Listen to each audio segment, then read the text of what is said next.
What up, guys? Welcome to Music Blueprint. My name is Gina Fontanella, one of the co-founders of Music Blueprint, and today I'm actually super pumped because I found a song that is super sick, and I'm gonna dissect each part of the song. And I've actually only listened to it a couple times, but we're gonna listen through it together, and I'm gonna talk about why it is so freaking cool. And the song is called "Mad at Disney" by Salem Ilise. I'm gonna say that's how you say her name. That's a guess, maybe a shot in the dark. But first and foremost, Mad at Disney is such a freaking brilliant title because you already know what it's going to be about. You already know when you hear Mad at Disney, they had me all effed up about what love was gonna be like, right? You already know from the get-go. And that, I'm really into titles. I'm really into whenever you write a song, what is this title going to be? And that title is just so sick. So anyways, here we go. Mad at Disney. Let's start it. I don't know if this is a verse that it starts on or a chorus, but it almost sounds like a chorus, which if your verse is that hooky, you're already winning. I'm mad at Disney, they tricked me, had me wishing on a shooting star. But now I'm 20-something, I still know nothing about who I am or what I'm not. Okay.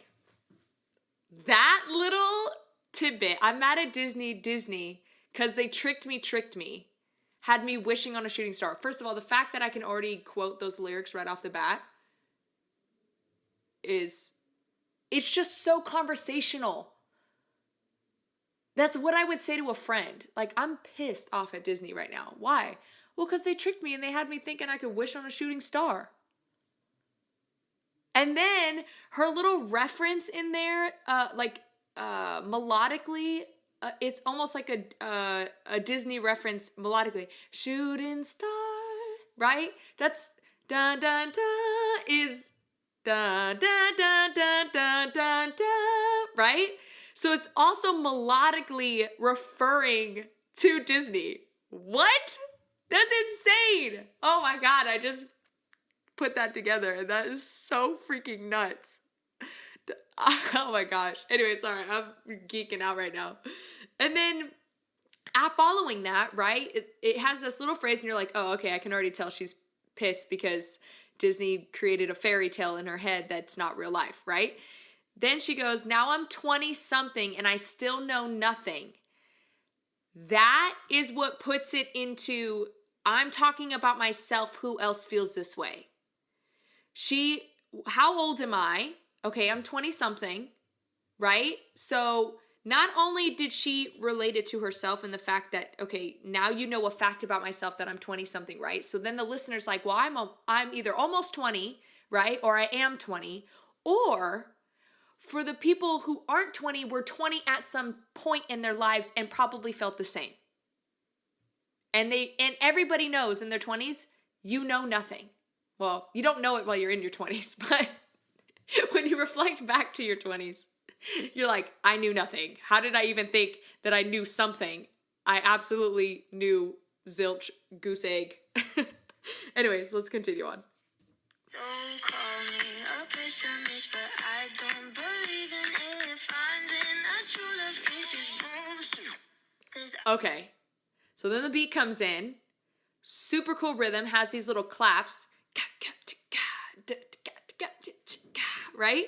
Which is super cool because then your head's bobbing, which your head was kind of already bobbing when she started the song, but there was no rhythm. So you didn't know where it was going to go. And then all of that comes in. And then production-wise, I believe they had, if I was hearing right, they had a vocoder under it, which meant she didn't sing any harmonies. They just put a vocoder under her and it just gave it that angstiness. Right? Which that wasn't the exact melody, but you know what I'm saying. And also that melody is very Disney-like as well, which is funny. And then then she says in the song, which this is just going back to the lyrics of like her bringing it back to herself. She's like, all of it is crap. All of everything that I saw on Disney as a little girl is crap, right? Okay, so let's keep moving on. I feel sad love. Woo! I feel bad love. Sometimes happy love turns into giving up. I feel hurt love. Got the word love. What the hell is love supposed to feel like? What the hell is love? Oh my God. That little ending part, I cannot. That little ending part was so good. One of the things that I have really worked on as a songwriter is not doing what's expected, because it keeps the listener engaged the whole time, right? So I feel bad love and I feel good love. Okay, first of all, she says love. That basically is the chorus. In that little, what is that? 16 bars? Maybe it might have been 8. She said love like freaking 4 or 6 times. Like she said love a lot. But the difference is that's what made it catchy, because she said, I felt bad love, right? Bad love, good love, all these different versions of love. So it wasn't mundane, because she twisted it to all these different things. She's like, I felt all these kinds of love. You know what I mean? And then that little ending, I'm going to play that little ending again. What the hell is love supposed to feel like? Right? So then she just flipped it on its head. It was like, and the listener and me, I was not expecting that. And then everything cuts out for that cool, sick little falling melody. It just falls down the scale. And then that little thing becomes the tag. What the hell is love supposed to feel like? And then all the drums come back in. And then I think, I heard it for a split second, but we're going to listen to it again. The vocoder comes back in. A vocoder right now is like the saving grace in pop music right now. It adds the exact punch that you need, the exact rub that you need. It's also just super cool, and you can lay out the harmonies in a cool way. It's just sick. So if you haven't messed around with the vocoder recently, I highly suggest you do it. Honestly, like the last 4 songs, I've been like, throw a vocoder on it. That's the vibe. The vocoder is the vibe. Me singing, not the vibe, but that vocoder, the vibe. So anyways, we'll continue on. What the hell is love supposed to feel like? What the hell is love? Fire. The da-na-na-na-na. So cool. That. Dun-dun-dun-dun.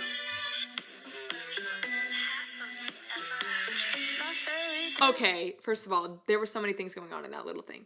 The doom doom doom doom doom, that little thing, super cool, very simple as well. There wasn't, if you actually listen to the song, there's not, which I could be wrong, because obviously I don't have the stems. There's not a lot of crazy production. Like, it's very specifically chosen production. And for all my producers out there, keep it simple. Somebody told me, keep it simple, stupid, and it stuck with me for forever. But yeah, keep it simple. They basically have a really cool, it's not really a clap, but kind of a clap or clav kind of thing. And then they have one little simple synth, and it sounded like a twisted shaker of some kind. And then they had her vocal in a, what's it called? Like kind of like a message machine in the back of it saying happily ever after, like all these little Disney things. And it was way far back in the mix. And then they let the little pluck, so doom, doom, doom, doom, that thing, they let that shine through. So it was like, you have to really listen to hear all of those parts. And probably the first time through you listening through it, you don't notice those things, which makes you want to listen again, because there's so many little hidden nuggets. You're like, dang, there's so many catchy melodies in here. I mean, literally every single section that has come out of this has had hook, hook, hook, hook. I mean, it just hasn't stopped hook-wise. And then the melodies, production-wise, have been hook, hook, hook. I mean, can't get a better thing.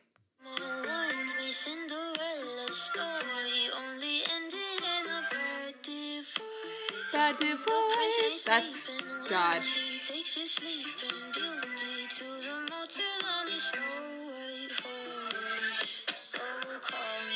pessimist, but I Vocoder. believe in it. Finding a true love kisses. Also, I love that when she goes to cuss, she like edits it out in a cool way. I'm very much an artist where I don't cuss in any of my songs, but if I do cuss, I edit it out in a cool way. So, for instance, in one of my songs recently, I was going to use the B word, but I obviously was like, I'm not singing the B word. It's not going to be a thing. I'm not doing that. That's not what I do. So I told the producer to put a dog barking. So it's like calling me a woof woof. Like it's actually really funny in a really clever way. I think people appreciate that.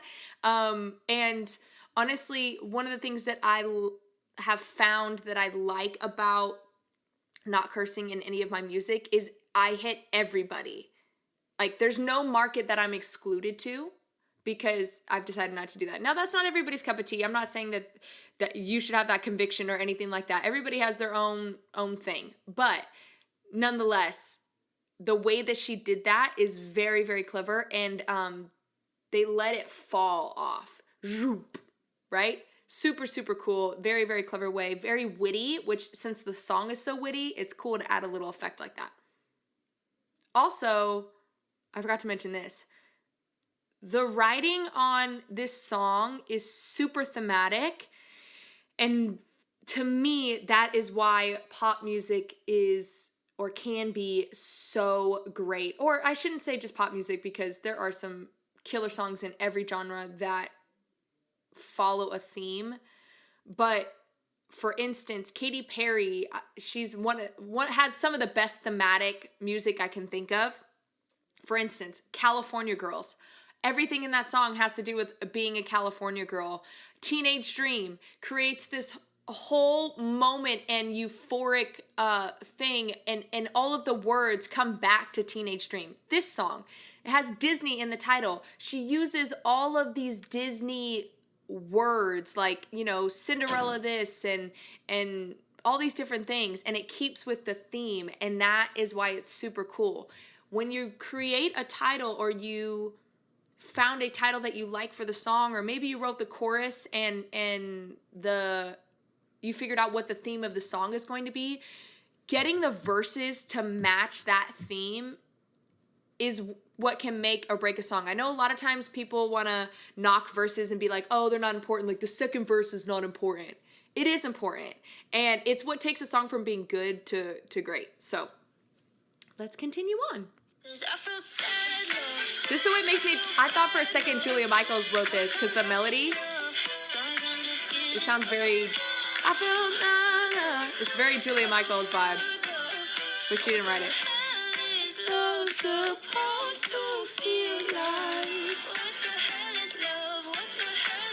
Those strings in the back, crazy. I mean, I'm low-key mad that they're fake strings, but still, very brilliant idea because Disney always has orchestral stuff, and they have this doom, doom, doom, doom with the strings, which was really cool. There's this staccato little thing going on with, I don't think they had let me listen back really quick. I think it was just like violin and maybe viola or maybe cello.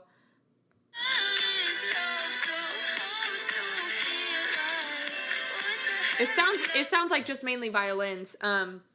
Maybe there's a viola in there, but super, super cool and very brilliant idea to put freaking strings in the back of a song called Mad at Disney, because we all know every Disney song has strings in it and it's orchestral stuff. But man, I was really pumped about the doom, doom, doom, doom. So they took that synth idea that was in the first tag or the first drop, right? They took that, which was just a plucked it was more of a plucked synth thing, but they took that and then made that the string part in the second drop. Really, really smart. They doubled it up and made it the second drop sound bigger than the first one.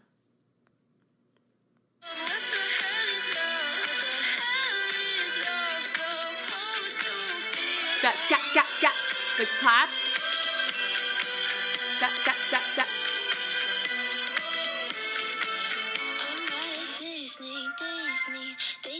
That rhythm was wild. It was like literally never the same.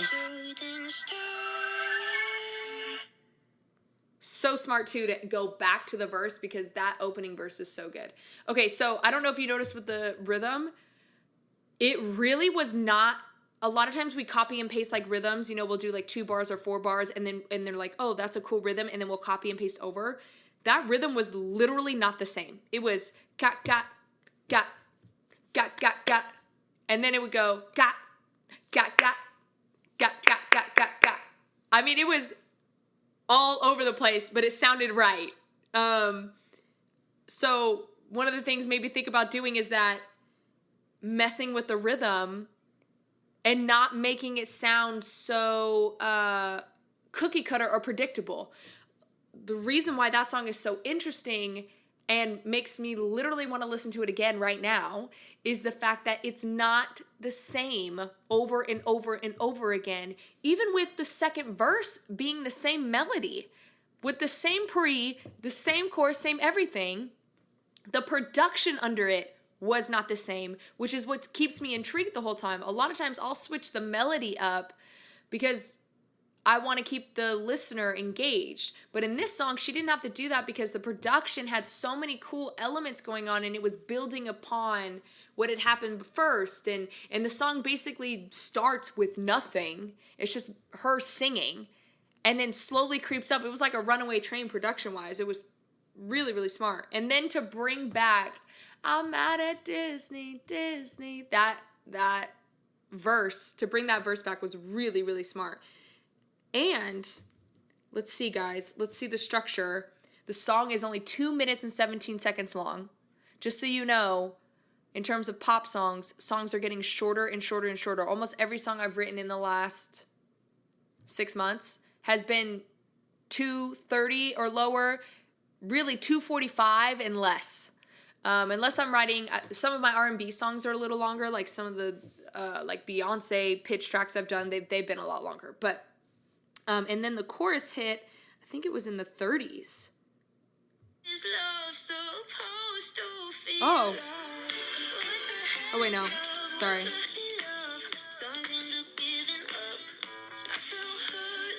So really the I feel bad love, if you count that as the chorus, which who knows what that is, because I feel like the chorus is, what the hell is love supposed to feel like, right? I feel like that's the chorus, but that's kind of more of like a post-chorus or a tag. I don't know. But if you count the I feel bad love, that thing started at like 25 seconds. 27, I think. And then the tag, which was like a post-chorus, started at 40 seconds. That is craziness. It used to be, which still kind of is for the most part, that a chorus started at 50 seconds, in the 50-second range. But recently, in the last year or so, maybe 2 years, it's been pushing and pushing closer and closer to having the chorus start in 30 seconds. So keep that in mind if you're writing a pop song or even writing anything that you're trying to get in the pop charts. So it could be an R&B song that you're trying to get to the pop charts, or maybe even a folk song. I think, if I remember right, Watermelon Sugar by Harry Styles, which again is more in that indie alt rock kind of thing, that chorus hit in the 30-40 second range as well. Watermelon Sugar high. So anyways, keep that all in mind. That is my analysis of Mad at Disney by, I don't know how to say, Salem Ilise. I'm guessing. I'm so sorry if I pronounced it. I'm 100% confident I've pronounced it wrong, and I sincerely apologize, especially from a person who gets their name. Everybody pronounces my name wrong all the time. But that's Mad at Disney. Try some of those tricks in your own song. Try changing up the rhythm. Try maybe writing a song that's more thematic, or maybe you have a song that you're like, Disney set me up right. I don't know. Write a song to the contrast version of it. Just some ideas. But try those things this week and comment below if they worked or they were terrible, or maybe something cool that you found out that you didn't even think of. I'll see you guys next week. Bye.